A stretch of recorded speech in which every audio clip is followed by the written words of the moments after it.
Welcome to your tutorial on how to make a deposit using the Addition Financial mobile app. This method will work on both iPhone and Android versions of the app. For this tutorial, we're using an iPhone running the most recently released iOS software.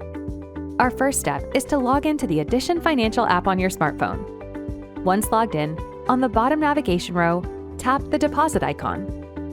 You may have to read through the disclosure agreement if it's your first time using this feature. Give it a quick read and click Accept and Continue.